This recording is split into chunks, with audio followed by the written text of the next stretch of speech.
a lot of sales, a lot of deals happen through a specific network. That is what people value more, because trust factor is so high. Today, if a buyer is, although he's buying a flat with a pan India developer, he does not know whom he's going to interact with, because the developer technically is based in his micro market. As far as local developers, they know, yes, this guy has been around here, I know this person, there's a face that I can connect with. So that plays a very important role. So that's why real estate is an extremely localized business. So you need to master, have the networks in that specific micro market. And it more so applies to residential, because in case of residential, you are dealing with a totally different set of buyers, and they are putting in their money for their own house. So there are more number of people who are taking the decision. In case of commercial, there is one or two main guys who are taking a business decision. So the mindset of the buyer there is totally different.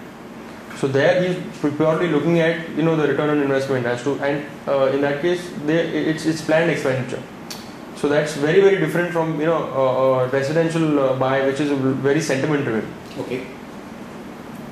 In case of Mumbai office space, how different is that from other areas, other metros?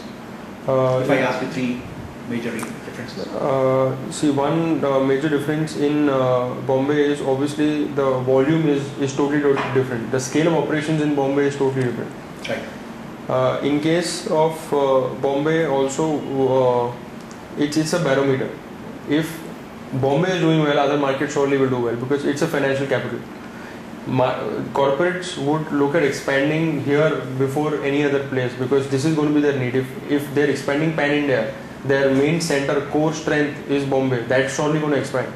So in that way, Bombay has the edge, and there are obviously more amount of money that's budgeted for Bombay than any other city or any other circle in India. So that's the big edge. That's where Bombay is totally different. Obviously in Bombay again, since there are more number of players, the kind of supply is also much larger. Okay. In Bombay. So that again is a dampener where there is some sort of price restriction. Like right now, if you see the kind of supply that's there in Bombay is substantial. If you look at the current absorption rate, it's substantial for the next 24 months at least. So in Bombay, even though there is substantial demand, because of developers and because of more funding available, more funds and more banks are willing to put in money in Bombay. Hence, there is more supply that can get created, and that's what has happened. So that is the reason why the market in Bombay is very, very dynamic as compared to any other market. But then when it comes to SMEs, they still have a huge demand for office space which is not being met by the developers. Yeah, because in case of SMEs, what happens is the kind of floor plate they look at, they have a specific ticket size. So the kind of floor plate they would want is obviously very, very constrained. And many of them then would not, they would want the kind of project in their budget and in their location and in their size. And most of the SMEs would want to look at projects that are probably closer to completion. So that is a very totally different ball game. And when you are talking about large scale commercial projects, it does not become viable then to have very, very small units, because then the number of units become very, very high. In that case, there is an escalation in cost as well. And when you're having 5 million square feet of commercial space, I cannot afford to have 10,000 offices. It then becomes just a very cumbersome process. Unviable. Exactly. So that is the reason why large scale projects then have large scale floor plates also. So that's where the SMEs get, like, it's just compare this to affordable housing in real estate. People have the kind of money, but they want their apartment in their ticket size. In like today in Kharbandra also, 2-bedroom hall, compact 2-bedroom hall kitchen flats are extremely in demand, but nobody is making them because it's not viable to make such small apartments. Because there is a price restraint that you can achieve when you're making smaller apartments. Whereas if you're making larger apartments, you can stretch the price to some extent. So that's how you need to correlate. That's the same problem in commercial for SMEs also.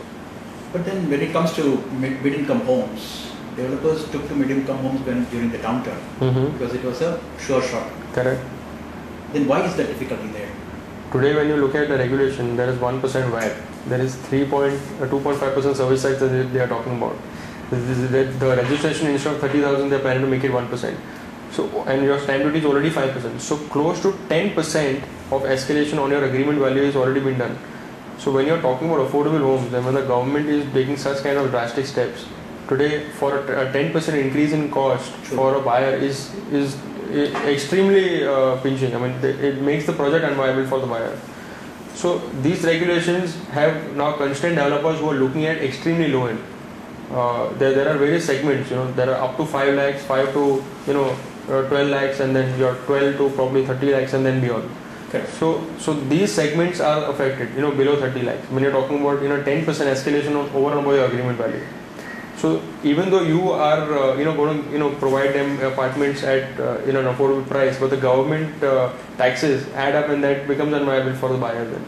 So, and now with the interest rate going up, that's another hit for the buyer. So that's why now people are again jittery and waiting and watching as to how this space is going to play out.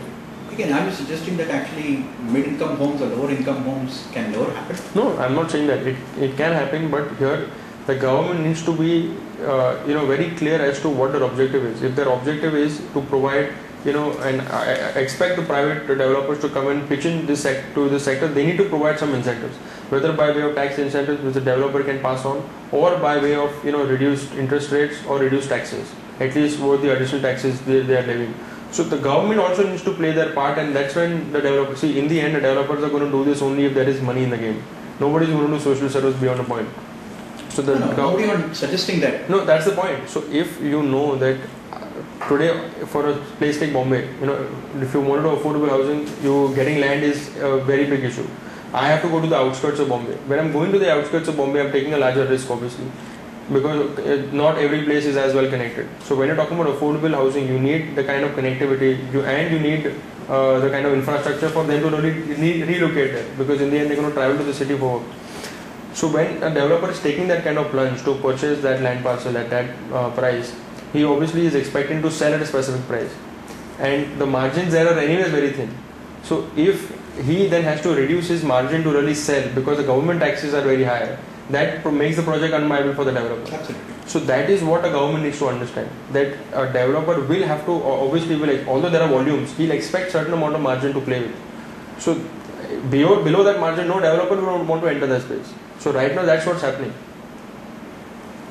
No, Sunny sir, there is also another issue here. Mm-hmm. Now, does that, from what you say, will that mean that Mumbai will become a place only for the rich and the poor will be out in the outskirts?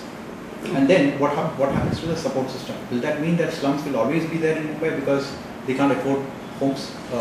No, as far as slums, right now the SRA scheme is doing fantastically well. The SRA scheme right now, I mean, there are a lot of projects that are being sanctioned. SRA, the authority, is sanctioning more projects than ever before. So as far as slums, when you're talking about, I think we are doing really well on that front. Mm-hmm. But as far as integrated townships, or something like your Lavasa that you have in the outskirts of Pune, that is what is required in the outskirts of Mumbai as well. New Bombay was planned from that point of view. CIDCO has done a fantastic, infrastructure layout in New Bombay.